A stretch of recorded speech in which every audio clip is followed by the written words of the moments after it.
Hey adapters, I'm Doug Parsons. I'm a partner at Simpatico Studios where we live stream conversations about complex business and social challenges with professionals like yourself who are working on the same issues. Our shows are live streamed in front of a global audience of your professional peers on simpatico.tv. I'm building a new type of online community for professionals like yourself on the Climate Adaptation channel. If you're a regular listener of my America Adapts podcast, I think you'll find that we're taking our conversations about important problems, policies, and solutions to the next level here. And if you're interested in being a guest, we'd love to hear from you. So go ahead, reach out.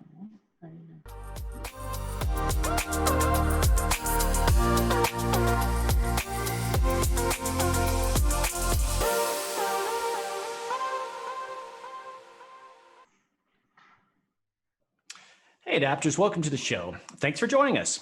Don't forget to ask some questions in the live chat located just right of the stream. I'll get your questions, and if I don't, we'll get to them in the just chatting part of the conversation. Today, our guest is Emily Wasley. Emily is the Senior Project Director of WSP, a leading engineering professional services consulting firm. She has over 15 years of experience in climate change, sustainability, adaptation, and resilience fields, helping government entities, water utilities, and Fortune 500 companies institutionalize climate considerations into existing sustainability and risk management efforts. Emily will share her career journey as an adaptation professional and provide an overview of her current work as WSP. We will also discuss emerging trends and influential names in climate adaptation today. Hey, Emily, welcome to the show. Hey, Doug, thanks for having me. Well, gosh, we're going to cover a lot of interesting ground, aren't we? We are, but it's a good thing that we've known each other for a long time, so you have lots of questions, I'm sure, prepped to ask me. Right. All the hard fighting questions here. Well, first off, what's going on with you in COVID-19? I'm checking in with folks in regards to that. How's that impacting what you're doing at work? Yeah, that's, obviously there's a lot going on, not only with COVID, but with a lot of other systemic issues. So I think right now with work, it's a trying time, but it's a active time, just given the work that I do in resilience and adaptation. A lot of my clients are still very active about the fact that we need to take action on climate change. We need to keep moving forward.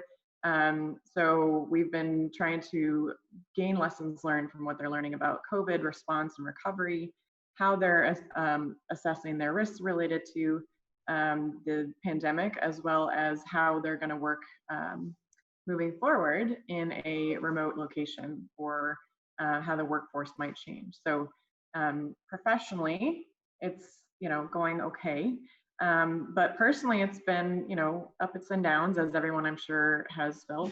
But just trying to hang in there and try to not watch as much television in terms of the media. So yeah, I think overall it's going okay, as best as can be expected, but yeah, there's just a lot of work we have to do. Okay, I want to talk a little bit about your work at WSP, but before we get there, I want to talk about your background. What does it mean to be an adaptation professional? And you look at what you've done, and let's go through that a little bit. Where do you think it kind of all started? I was kind of thinking of questions for you, like you've been in the space a long time, so have I, and there's actually not a lot of people who've been in adaptation as long as I think we have. But where do you feel like it all started? Even looking through your work history, where do you think you were actually doing adaptation work first? I think it all really started when, I got an undergrad degree in public policy. I knew I wanted to work on environmental issues in high school because I took a trip to South Africa through my ecology class and spent 2 weeks in Durban, South Africa, in Kruger National Park. And so really got a better understanding of what nature looks like in real terms. I grew up in London, so I was in a very urban environment, highly populated, a lot of pollution. And so I was able to get removed from that and into nature, and really found some deep connections with nature there. So I think my love for the environmental field and protecting nature and our ecosystems really started in high school. But I think as it relates to adaptation, it really kind of launched when I was working at Booz Allen. We had, it's a big consulting company that supports a lot of Department of Defense, intel community. around tabletop exercises and wargaming. And we had that in-house expertise. And I thought, well, we're facing some serious climate related risks.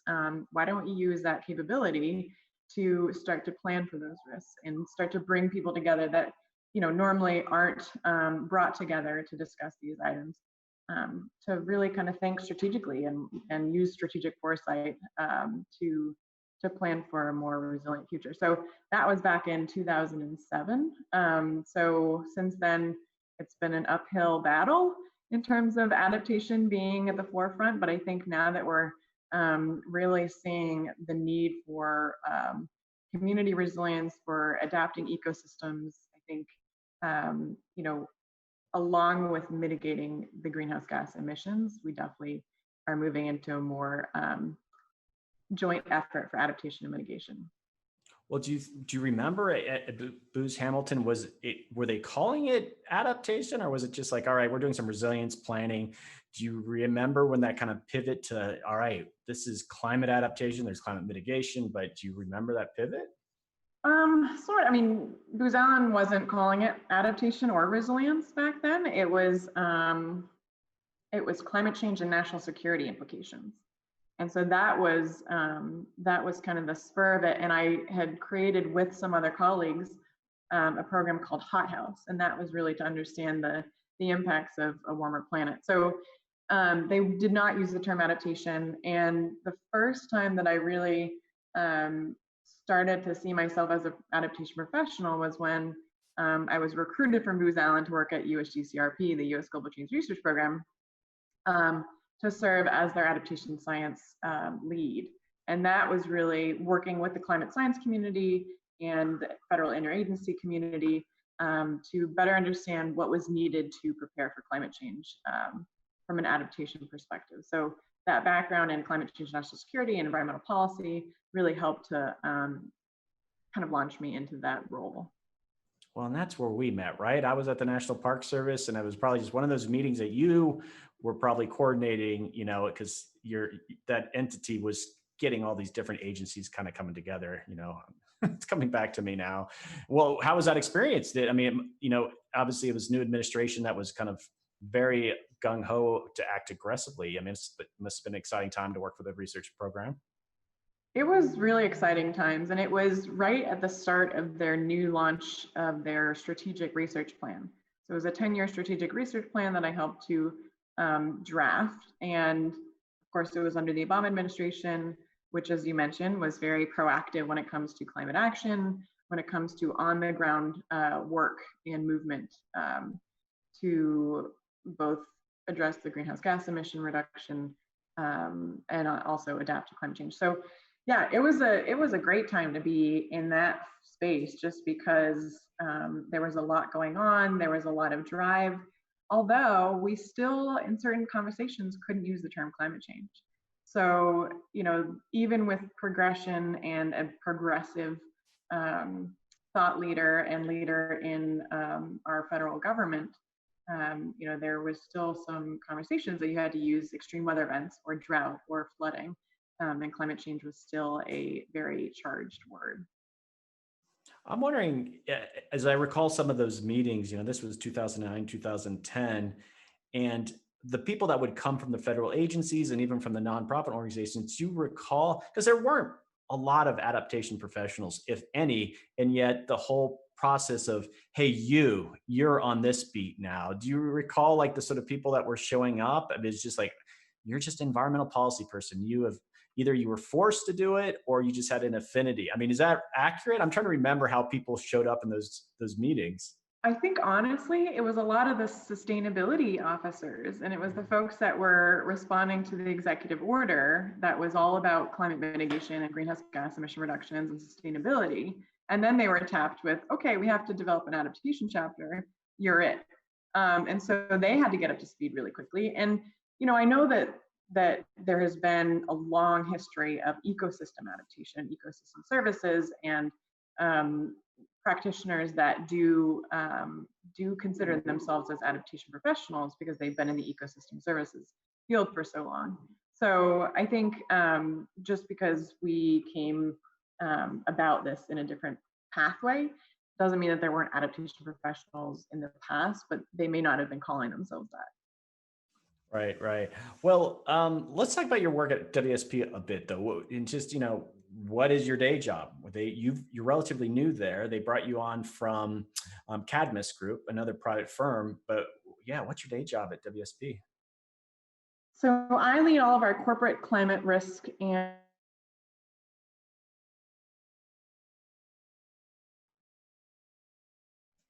and resilient related risks, understanding options to adapt to climate change, understanding resilience measures that are needed to better prepare for incidents, both from a extreme weather event perspective, a climate acute event, or a chronic stressor, like sea level rise, higher temperatures, and whatnot. So I help Fortune 500s, Fortune 100s, Fortune 50s really think strategically about how they're assessing their risks, what scenarios they're going to use, how they're going to incorporate that into their enterprise risk management process, and then how do they actually implement the actions that are needed to help their company adapt, and also how they can offer services and products that are more resilient, more sustainable to community members, to customers, so that it's part of that whole process of really creating a more sustainable and resilient future. So that's my main role. I also support several water utilities, understanding how to assess climate change to their core business functions like HR, finance, global affairs, just traditional business functions that don't think about climate change on a regular basis, but that will be impacted by climate change or will need to respond to different policies or regulations or employee events or employees that are affected by climate events. So work with water utilities, and then also do a good amount of work with the Task Force on Climate Related Financial Disclosures, which is TCFD. So that's anything related to helping companies assess their risks to climate change, both acute and chronic, and then how do they set up a governance structure to make sure that climate change is embedded into their structures, how they're managing their risks, whether climate change is integrated into their strategy, and then how they're monitoring and evaluation effectiveness.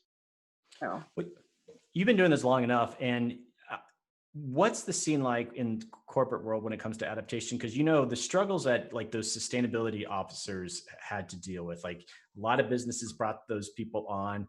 They had no budgets. A lot of them did some really good work, but you know what I'm talking about in the sense it's like, all right, you're ticking off that box. We have a sustainability op, and they might not necessarily make progress within that organization. But do you feel what's happening with businesses and their interest in adaptation is different? Is it, I guess, more, profound in what they're trying to do with that work, or do you see some parallels?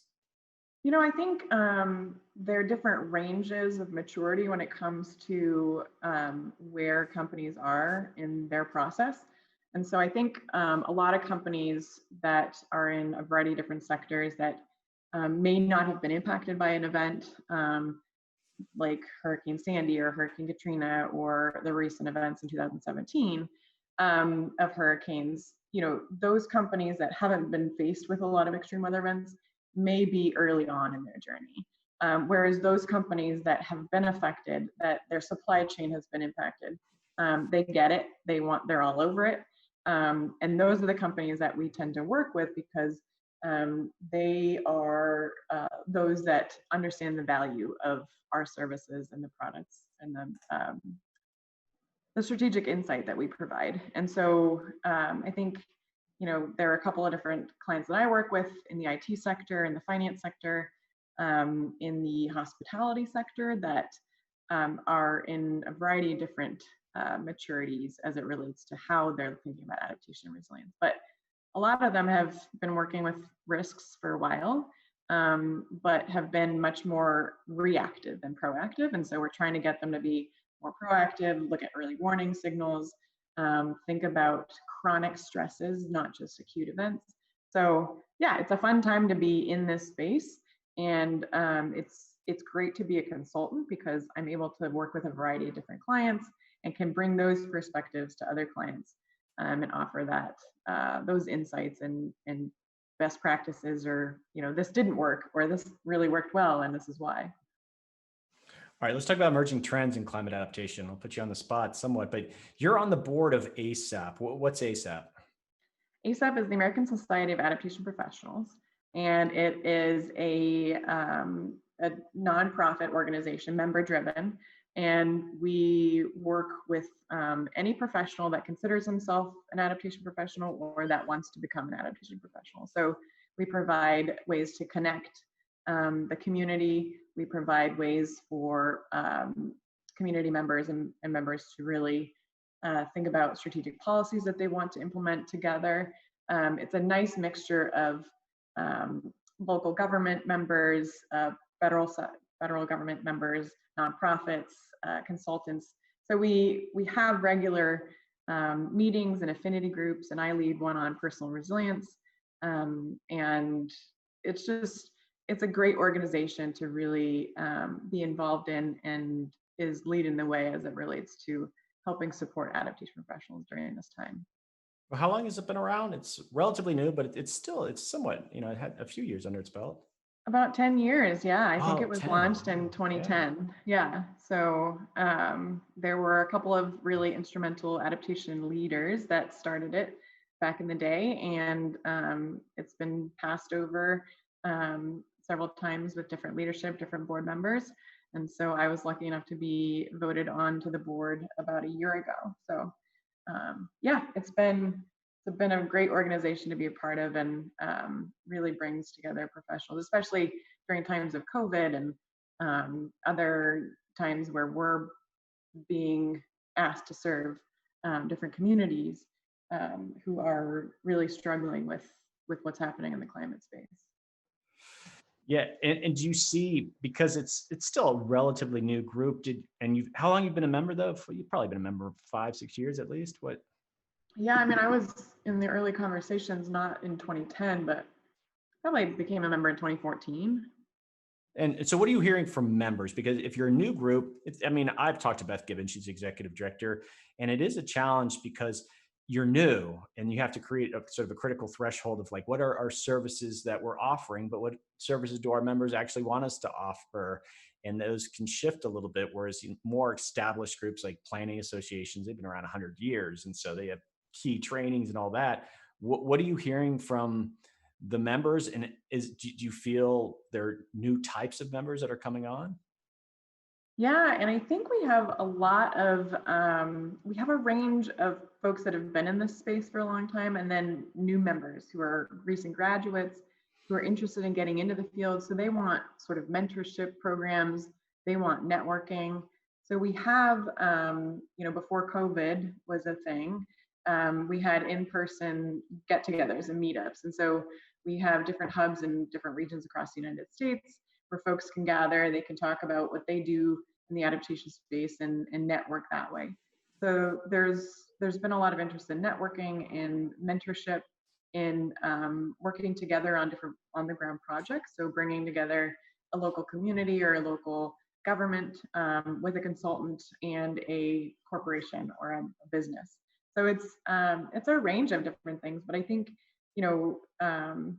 right now it's really focused on how do we change behavior, how do we change how do we influence organizational change as it relates to truly thinking about systemic issues differently, and making the change happen through the allies that are within those organizations or in those communities, and supporting them from an adaptation perspective, and making sure that we're partnering with those folks in the communities that know their communities the best.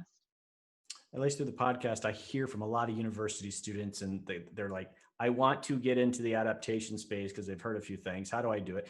And I bet there's quite a few members of ASAP because of just me directing that way, because it's nice to sort of say, here's an organized group that hopefully will get you a little bit closer to kind of figure out, yeah, should I, be an environmental scientist? Should I be an urban planner? I mean, there's different avenues. You just don't know. So Yeah. Yeah. And I mean, what we want to be doing is we want to be connecting with the other fields and other sectors that that are working in spaces that adaptation can be of service. And so, sectors or professionals that are in the risk management space, what are they thinking about? What do they need in terms of data and information and decision useful content?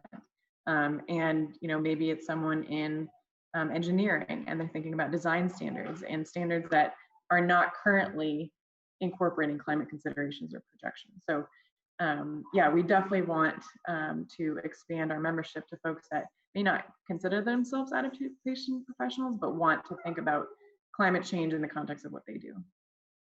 All right. Speaking of trends, we've both gone to multiple national adaptation forums. It's the big biannual conference for adaptation professionals, and they are canceling next year's. It was going to be in Atlanta in the spring, and they're canceling and they're putting off 1 year. What's your thoughts on that? And I don't know if ASAP had any role in those discussions. I know you guys are sort of kind of a sponsor. I mean, you sponsor it, but I mean, I don't know if you're part of the planning committee there. But what do you think of that? So I'm part of the National Adaptation Forum's planning committee, Okay.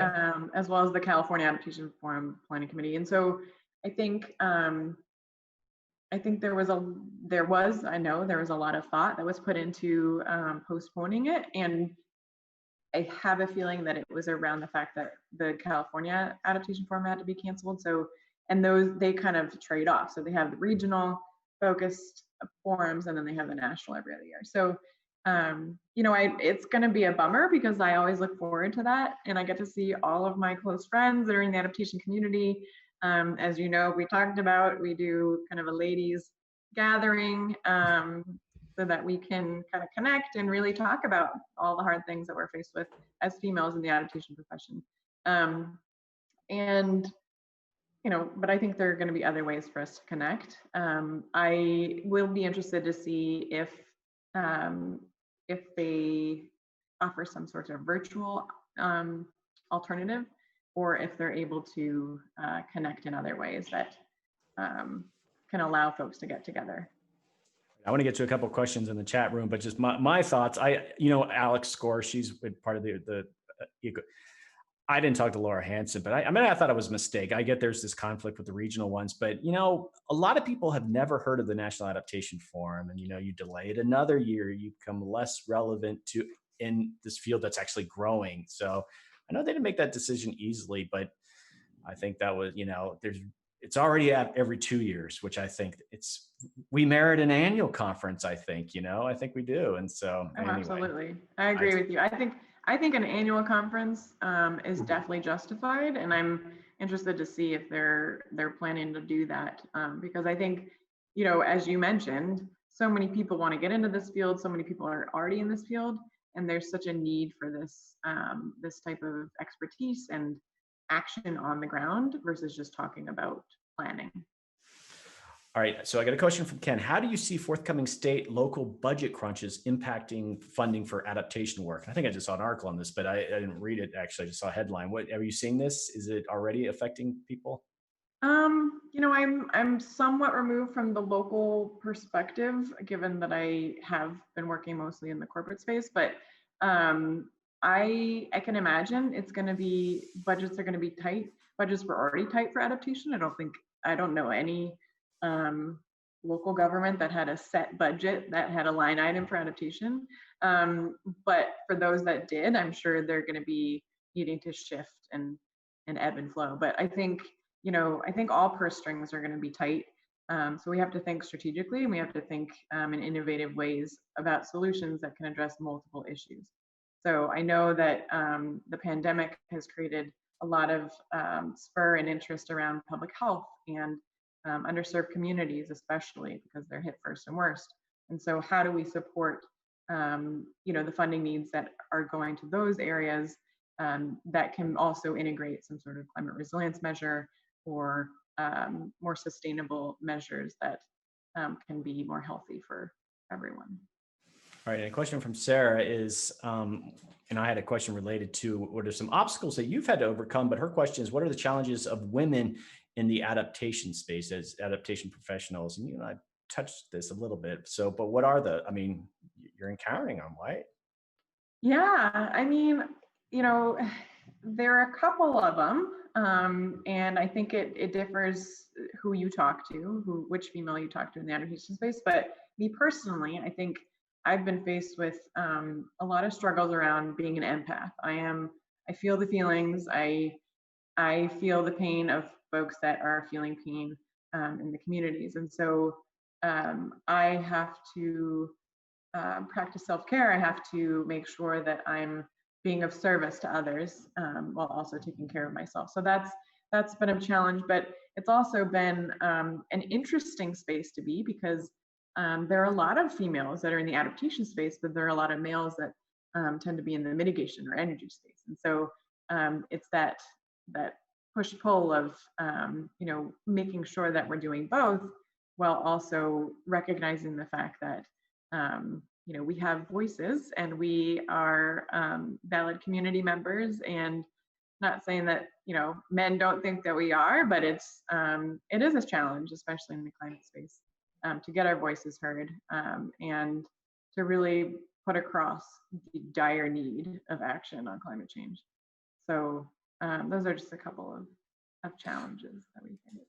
Well, my observation of sort of the unique moment that the adaptation space has, like ASAP, okay, there's a couple associations, but ASAP I think is the most well known. There's a female executive director of that, and then you think of EcoAdapt and the National Adaptation Forum.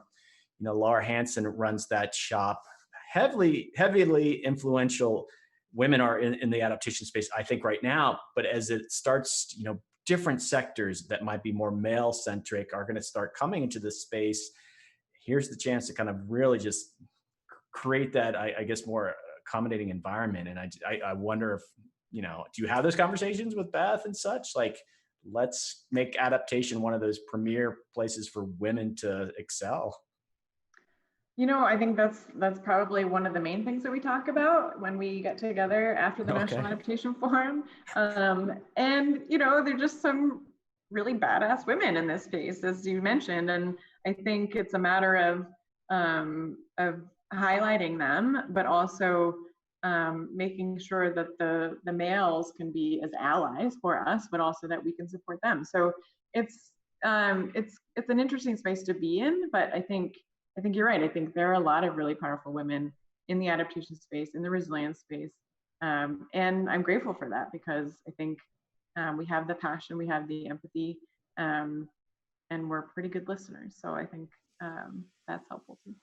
Well, let me put this out there, and you're not going to be able to get together with your friends after the forum, at least this next year. But I know that Missy Stoltz and Beth Gibbons and Rebecca Esselman, let's invite you to come on Simpatico. I don't even need to be a part of it. You can be the host and have one of your conversations here on Simpatico, and we can actually capture that within this. I think that actually would be some really cool content. So let me extend that offer. Let's do something like that. That would be amazing, and I think you'd have a lot of fun watching it. Right. And I don't want to defeat the whole purpose. This is women getting together, and I can be in the chat room just throwing some questions out. Why are men invited? No, I'm kidding. So I give you a hard time about that event. No, but I'm serious. I think that could actually be really kind of fun. And all right, here's another question. Can you recommend any women that you think might make a good partner, which, I'm a partner host here on Simpatico? Top of your head, you think are really good communicators and really are leaders in the space and could kind of participate in this? Yeah, I think Beth Gibbons would be great. I think Judge Hill would be amazing. Kathy Jacobs would be great. She's one of my longtime mentors and favorite people. I think there are a lot of women that are really good communicators that would be a great co-host or to be partnering with you. Well, right. They'd even be their own host, they kind of lead their own channels and kind of focus on the content that they want. Yeah. I know all those. Kathy Jacobs, I think half the year she's in Tucson. She's at University of Arizona. So see her once in a while. No, those are good ideas. I want to wrap this up relatively soon, but in any resources that you could recommend to adaptation professionals, what would you recommend that if they want to learn more? What would those be? I think ASAP is one of the main resources, and if you get connected to ASAP and you become a member, then you have a plethora of people to reach out to connect with. So that's one good resource, I think. As it relates to what we're doing in the corporate space, anything related to the task force and climate related financial disclosures is really helpful background reading. The TCFD recommendations. I think we've put out a couple of articles through WSP's Water and Environment Group about transformational resilience, what's needed to really make a difference as it relates to responding and recovering from COVID. And then also just, you know,